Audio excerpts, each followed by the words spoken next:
Welcome to Seven Dads TV. I'm your host, Ken Wood. A lot has happened since I dropped the last episode of Seven Dads TV. I actually went viral on Instagram with one of the clips. My clip, 2008 comedy movies, has 60,000 shares, 50,000 likes, and it's approaching 1 million views on Instagram. So follow me on Instagram. And before we get into that viral stuff, and before I get into talking shit about Twitter and Elon, I'm gonna tell you guys about something that happened to me the other day doing stand-up. Not only did I do stand-up in front of a 9-year-old child, but his mother was openly talking about being a stripper. Absolutely insane. This was the most downriver thing I have ever witnessed in my life. Absolutely insane. At first, I was like, oh shit, there's a 9-year-old kid here. How am I going to do any of my jokes? By the time I went up, his mother was openly talking about taking singles out of her G-string. This kid is going far in life, man. I swear. So I didn't have to censor myself at all. And honestly, it was so crazy because I'm watching his mom talk about being a stripper, back in the day. And trust me, guys, I did thank her for her service. Trust me, the stripping industry is going down. The recruitment numbers are going down in the stripper field. You got to thank people for their service, whether it's fighting wars or giving backroom BJs. Thank you for your service. You got to get those recruiter numbers up. But I will say is that I was looking at this 9-year-old kid and it was a small white child with long hair. And I was like, why am I looking into my past right now? I feel like I'm looking to my past. He's looking into his future of just, because this is the best Downriver gets, guys. And I know some people might not know exactly what downriver culture is. Downriver is kind of like Michigan's butthole because everywhere you go, it smells and everyone that lives there is a piece of shit. Okay. If Downriver had a scratch and sniff, the scent would be hamburger helper and heroin. Okay. That's Downriver for you. We actually have a saying in Downriver, and that saying is it really domestic violence? Or does John really do love you? He just has a weird way of showing it. The holes in the wall, they were punched with love. Come on, what's a relationship without a little bit of domestic violence? Domestic violence, that's what keeps things interesting. Domestic violence keeps things interesting. Domestic violence is how she knows I still care. How am I going to know if she still cares if she doesn't, have a little domestic violence every now and then? That's just good old days. That's making stuff work, man. Nowadays people get into relationships and they get one little domestic dispute and the cops called and stuff thrown and they just want to give up on the relationship. Nah, man, not for where I'm from. You keep that relationship going. You don't get one domestic dispute and all of a sudden you don't want a relationship. Nah, man. You got to keep going, man. You got to get to, 6, 7, 8 domestic disputes. The cops got to know you by name, bro. The cops got to almost not want to come there. You know what I'm saying? Because they know you're not going to leave his ass. This, that's real, And downriver culture is that, man. And this is a story I told the other night, and this is a real story. To paint a little more picture of the white trashiness of downriver, I was walking with my friends Kyle and Alex. We were 12 years old, okay? We're 12 years old. We're walking in Wyandotte, and we see this ghetto-looking white guy, come out. And, I'm downriver Danny. I can recognize a ghetto-looking white guy, He's a ghetto-looking white guy. Fitted hat, FUBU shirt. He was a ghetto-looking white guy. So we watched this ghetto white guy come out of his house, and he's wobbling. He's got his pant leg all the way up by his thigh, and he's wobbling, right? And he's holding his leg. And we're like, hey, man, are you all right? And he goes, nah, man, I just got stabbed. And then he pulls his hand away from his leg where there was a rag as well. And I'll never forget the image of watching blood go from his top of his thigh all the way to his ankle in a split second. It was absolutely insane. That image is burned in my brain. But us as 3 white 12-year-olds, we were like, oh man, do you want us to call the cops? He was like, nah, I'm good. And then he walked into his house. You want to know what we did? We didn't do shit.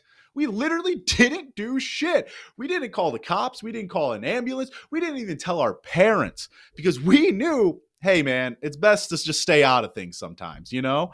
And that is downriver culture. And, you know, looking at that 9-year-old kid, with his stripper mom, and, that kid's going places, that kid is going places. It's probably going to be Wayne County Jail, but that kid is going places. Okay. You know, and you got to respect the service of the mom, man. That was just such a crazy time. She was so open about it.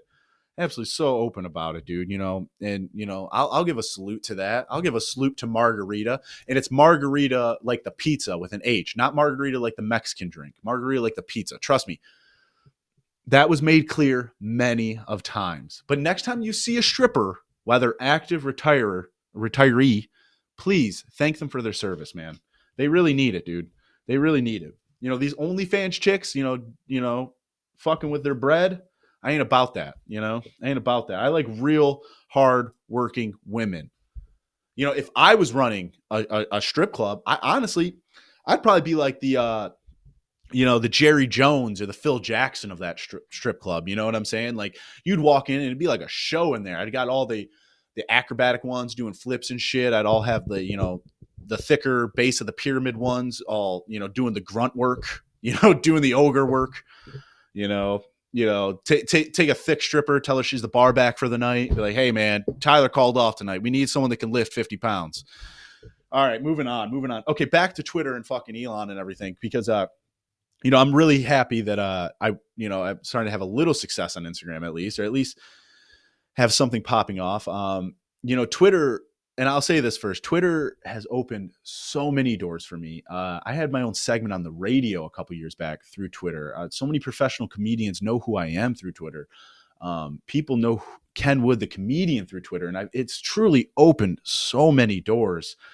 And, I will say, I am just so sick of seeing Elon Musk post on Twitter and having Elon Musk forced into my timeline. I'm sick of having Elon Musk forced on me, man. I swear, every day he's tweeting, this is messed up. Or every day he's just getting somebody pregnant. Every day Elon Musk is getting someone pregnant. He just got some right-wing influencer pregnant. He's got like 20 kids. I'm going to log on to Twitter one day and I'm going to see that he got Candace Owens pregnant. And then next week he's going to get Kyle Rittenhouse pregnant. This man is insane. He's just spreading the seed like a true colonizer, man. Like, he's going to be the first one to fucking alien on Mars, man. God. I'm really waiting for those Tesla sex robots. But one thing I'll say with Twitter is Twitter. I'm not only am I hitting record lows with Twitter, and it's actually gotten pretty frustrating. But I've done some tests. I've done some shadow banning tests, and honestly, and I've even messaged Twitter support because I did a test where I had a friend who had a burner Twitter account not associated with mine in any way try to look me up on Twitter. And what I found out and this is confirmed by Twitter support. Maybe I'll put the screenshot up there. But my What White People Do in Detroit video, a video with 150,000 views, thousands of likes, is shadow banned on Twitter. So when you try to look up what white people do in Detroit, my video never comes up, even though it's got 150,000 views, thousands of likes. It is shadow banned because according to Twitter, it's not relevant. When you look up what white people do in Detroit, it just goes to like, when I looked it up on my friend's account, it just went to like somebody getting assaulted in Detroit. That's not big news. My big news is like, this is big news. Me getting shadow banned is big news. I'm looking at tweets. This past year, I reached 5 million people on Twitter, right? 5 to 10 million people. And that is a pretty big wide. I don't know what it is. I keep forgetting because at one point it was 10. And I think regardless, I've reached a lot of people on Twitter. It is nothing compared to what I was when I was at 5,000 followers. And now I'm at 10. I look at some of my old tweets. Some of them will have 60,000 impressions. Now I'm struggling to get 2,000 impressions. And I'm tweeting some straight fire, dude. There's some times where I'm like, okay, that's not a good tweet, whatever. But there's some times where I'll be tweeting some straight fire, dude. And I ain't getting shit. I've even had people like kind of reach out to me and say, hey, why is this getting such low impressions? Twitter's algorithm is definitely doing something. I mean, I've studied kind of this algorithm and other algorithms for a while, but you can definitely tell that it's doing something in terms of like they're just trying to feed those big accounts already, because they look at those big accounts as the accounts that I think kind of make Twitter and are giving it. Honestly, the advertisements on Twitter are absolutely insane now. I had this old man once tell me to buy stock in Truth Social, and I was like, dude, if it's hard for Twitter to get advertisers, I can only imagine what the advertisements on Truth Social are, because I literally just came across an advertisement on Twitter that literally said Michelle Obama is a man. Like, that's insane. An actual advertisement on Twitter was literally just a random account saying Michelle Obama is a man. I get you're spitting facts and you know who you're advertising to, but Jesus, man, on actual advertisement, that's sounds like something I should be saying on this podcast, Big Mike, but that's some of these. What was the other one? I had some beefed up twink, flexing, and he was in boxer briefs and he had a bulge. Once again, they know who they're advertising to, but I'm just amazed that they're actual advertisements. I'm not saying that they're targeting the wrong group, because they're targeting the right one. But it's just crazy, man. It's just absolutely crazy what Twitter and social media has turned to. I think it's completely different from 5-6 years ago. But let's move on, guys. Let's start talking about some politics, some headlines, and stuff like that. Cooper Flagg, yes, the white basketball prodigy. Oh man, this one makes me proud. Every time I watch him play, it's like I'm watching that scene in American History X. The basketball scene. I'm just so proud, and I'm just rooting for him. I'm so proud. Such a good movie. Such a good movie. Cooper Flagg. Cooper Flagg is the whitest basketball player ever. Like, I swear, Cooper Flagg is like an AI generated white basketball player. He goes to Duke University, where they shoot roofies like Kobe in Game 7. He pulls up in a sweater vest to drop 30, and then he goes parties with the boys back at the Delta Kappa Ku Klux Klan. This man is insane, dude. A white American-born basketball player is projected to be the number 1 pick in the NBA draft. And they say Donald Trump's second term isn't working. Let's be real. That's a DEI initiative I can get behind. Shout out Cooper Flagg, you white prodigy. Okay, I'm going to move on. I'm going to move on. Yeah, and I saw this. Kyle Flipowski, last year he was a Duke player, and he fell in the draft, and he was drafted by the Utah Jazz. And it came out that he was possibly groomed by his longtime Mormon girlfriend, who was much older than him, and that's the reason why he fell in the draft, and that's why he was drafted by Mormon sanctuary city, Utah. And I feel for the kid, dude, because honestly, I remember when I was groomed by my first Mormon mommy. Man, that woman, absolutely insane, man.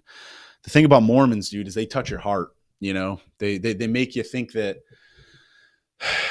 the impossible is possible. They make you think that life is all fun and games. The Mormon life, it's there's something about Mormon mommy milkers, man. Something about Mormon mommy milkers that just really gets at my heart, that Mormon tang, man. I feel for Kyle Flipowski. I feel for him, dude. He's gonna have a rude awakening when he has a picture of Josiah Smith or whatever his fucking name is thrown at him in a Mormon dispute, because even Mormons have domestic violence, and that's how you know that they care. No, honestly, Mormons don't have domestic violence. That's probably what the fuck is wrong with them. If she would throw a Mormon book at them, maybe they would have a chance to actually have a successful relationship. But they're never going to do that. She's just going to go fuck a black guy or something when they have a fight, and you can't do that. You do that after the 9th or 10th domestic violence dispute. All right, yeah, we're fucking moving on. Jesus Christ. Okay. All right. George Foreman recently passed away, and this one hit close to home, guys. Growing up in a white trash household, the George Foreman grill was essential to survival. Seriously, this thing could cook steak, burgers, vegetables. It gave my mom a weapon in those domestic disputes. Like, seriously, that thing literally became a grease-filled weapon that was shaped like a Frisbee so she could throw it across the room like a hipster playing disc golf. absolutely amazing. I remember watching my dinner fly across the room at my dad after he was, found out he was cheating with a 7-Eleven cashier. Because that's what you do in white trash households. You cheat on your wife with a 7-Eleven cashier because the woman that works at the 7-Eleven, she's got her shit together, okay? She's got a job. She works. She adds something to society. She's a smiling face when you're buying, your kids some candy and a couple packs of Marlboro Reds, okay? That's some serious shit right there. Yeah. George Foreman, R.I.P., brother. R.I.P., man. Let's talk about Black Snape. Oh, God, Black Snape. Okay. Maybe I'll cut. No, I won't cut this. Just joking.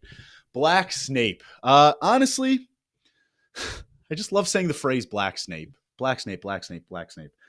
It almost sounds like it could be a fucking slur against a kid that works at Hot Topic or something. Okay, whatever. Black Snape. I have no problem with Black Snape, but I will say they better make Harry's dad racist as fuck. If we're going to ruin this, let's ruin this the right way. Black Snape, racist Harry dad. Maybe throw a Confederate flag on his wizard cloak, we got to have Harry Potter played by Kyle Rittenhouse. There we go. Ruin it the right way. Hermione, she's a stripper that's addicted to blow, to muggle dust, Ron is a bisexual, non-binary cat boy that's having an affair with BDSM Hagrid. Let's ruin this the right way. Because honestly, guys, you know what's more embarrassing than being offended at Black Snape? It's being a Harry Potter fan. Jesus Christ, grow the fuck up. I almost have more respect for people that do, the Zodiacs. Maybe not. Okay, I'm going to take that right back because Zodiacs are stupid. If you meet a girl that says she's a part of Slytherin, that girl's a freak. I will say that. That girl's a freak. If she's automatically, Slytherin, that girl's a freak. She's going to do some freaky stuff. Most girls, but you got to watch out for those Slytherin girls because they stop caring about how they look, and around age 35 to 40, they turn into Hufflepuffs. That was fucking stupid. Okay, Jesus Christ. All right. Jesus Christ. I would bang Ron Weasley's mom. I forget her name, but I'd bang that girl. Yeah. I'm not buying time right now. I'd totally bang that girl. 420 is coming up, and 420 is a very big holiday for men in their 30s with zero personality. Let's be honest, guys. Half of the country has legal weed, and the other half of the country would ask Cheech and Chong to see their green card. 420 used to be a day of stoner pride and pro-legalization efforts, but now it's been hijacked by white guys in snapbacks and people that still think Seth Rogen is funny. You guys need to grow up. 420, was once a big deal to me, but now I got bigger things to do. I got to do this podcast, and then smoke my fucking weed like an adult. Maybe I'll pop a Xanny, chill out. All right, let's get to those hard politics that everyone loves. It was reported that a Trump voter's wife was actually deported after the election. Wow. Now, that is one romantic comedy I would actually watch. Let's be honest, guys. It's very hard to get us guys to watch romantic comedies. But if they all had that twist, come on, dude. Deporting Miss Daisy, When Ice Meets Sally, come on, man. My Big Fat Wedding in Guantanamo Bay, come on, man. These are hits. These are hits. Made in Manhattan, but deported back to Venezuela. These are hits, guys. These are hits. Hollywood's trying to get into that right-wing culture. Trust me, guys. You guys need to hit me up. You guys want material for racist white dudes? I have a lot of experience being a racist white dude, okay? Let me put my experience to work. Don't clip that. I know what you're thinking if you're one of my enemies. You can't fucking clip that. Don't clip that. All right, okay, moving on. Yeah, I just really wanted to get those deportation romantic comedy puns out there. That's really all that one was. But there was I did see that. That was a real story, I think. Who knows anymore? Who knows what's real anymore, dude? That was a real story, I think, said everyone that watches the news. Okay. All right. And I know, here's the thing, guys. I know deportation is a serious and a touchy subject for a lot of people. And it's no laughing matter. Truly is not a laughing matter. But I will say, I really do think Taylor Swift fans should be deported. Hear me out. Hear me out. Please hear me out. We deport the Swifties. We put them on a random island in like a Lord of Flies environment, where like instead of young boys killing each other with rocks, it's overweight white women with nursing degrees using Stanley cups to beat the shit out of each other. And then at the end, when everyone is done and there is one field hockey player left standing on the mountain with her bloody Stanley cup, that is the one. That is the one that we send to go fight Taylor Swift herself. We give her some training, we give her some Lana Del Rey propaganda, and then we send our David off to fight that Goliath. That's what needs to happen. That's the only way we can defeat her. It's got to be one of her own. That's the only way. Okay, moving on. Yeah, the episode's going to be called Deport the Swifties just because of that. You got to do clickbait sometimes, No, I'm not going to talk about clickbait. Okay, RFK. RFK has been in the news a lot, he's kind of controversial. One thing I'll say about RFK is absolutely jacked. He looks like he's training like John Wick to find the guys who killed JFK. Seriously, he's absolutely jacked. I know he's the Secretary of Health, but I actually think he should be the Secretary of Defense and actually be in charge of torturing terrorists. Waterboarding is nothing compared to hearing that man talk. All we'd have to do is get that man to read terrorists a children's book, and I bet they crack like that. Jesus, that man sounds like he has been clam baking cigarettes in bingo halls since the Jim Crow era.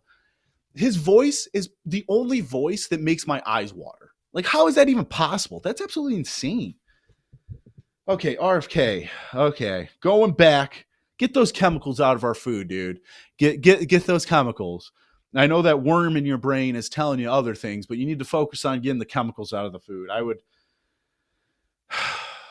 Who cares? I'll be honest. I like microplastics. Microplastics take good. I'm just joking. Okay, moving on, guys.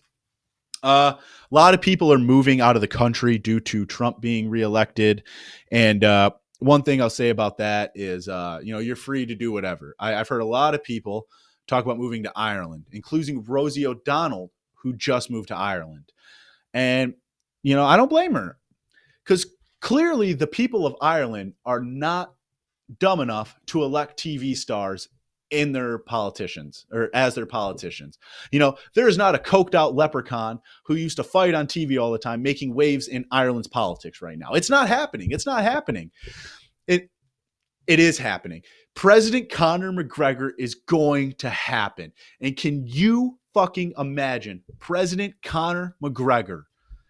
It's going to be awesome.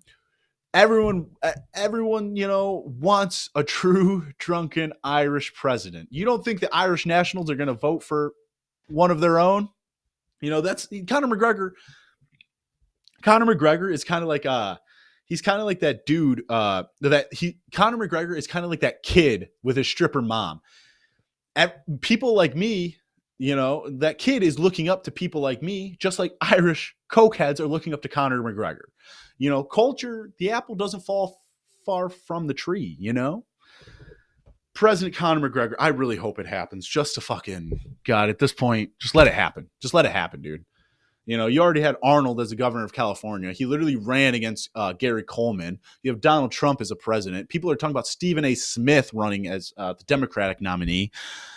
Let's just fucking speed it up, dude. Let's fucking add Conor McGregor, to the United Nations. That's that. I'm sure that'll do great things. And I will say that, things are changing, and I do realize the difference between me and Gen Z, which is kind of crazy. Even like the sex toys they have nowadays are absolutely insane. Like, all these women have like robotic sex toys now. Back in my day, women didn't have robotic sex toys. All they had was a hairbrush handle and a Jonas Brothers poster, and they made do, man. Those are real women. Those are real women doing the grunt work of, playing DJ and stuff like that. You don't need the Ultratron 4000. You don't need the fucking, the Shake Master 5000. You just need a hairbrush handle, maybe the Jesse McCartney Beautiful Soul music video, and then that's how you fucking get it. That's how you get it done. None of that fancy robotic stuff.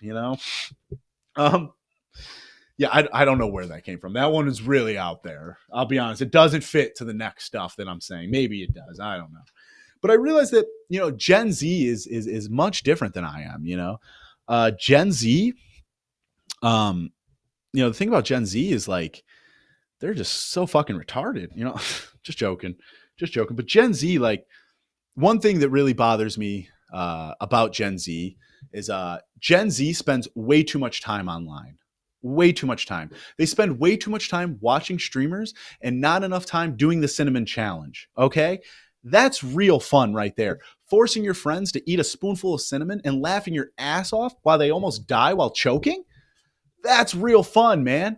That stuff, let's be honest, guys. The cinnamon challenge, not only did it put hair on the chest of every teenager, but it's probably the reason why every millennial likes to get choked during sex. It's a good one, dude. That's what it does. The cinnamon challenge will put hair on your chest without a liberal wine mom forcing testosterone on her autistic daughter. I'm just saying. Could you tell that I had two punchlines for that and went with the less controversial one at first, and then randomly just wanted to say the second one because you think it's funnier? Hey, we'll see which one makes the clips, right? Okay, Jesus Christ. Okay, and growing up, a lot of people, would be surprised by this, but I was actually a scene kid growing up. I actually had a scene phase right around 12 or 13. It felt like there was a scene kid pandemic. And, no one ever talks about the scene kid pandemic of 2008. Bands like 303, Never Shout Never, Broken Side, they spread social contagions through the airwaves with some of the catchiest music of all time. Now, most people were able to break free from this, and all they have left is a collection of studded belts and skinny jeans. But most people, or some people, were not as lucky to break through the scene phase. Some of them are still seen today, or even worse, some of them dress like rockabillys. Absolutely fucking disgusting. Absolutely disgusting. Absolutely disgusting rockabillys. Not in my establishment. If I see a rockabilly walk into my restaurant, I'm gonna hose them. I'm gonna get the fire hose and hose them down like some civil rights stuff. I want rockabillys fighting for their rights in the streets. Okay, Jesus Christ.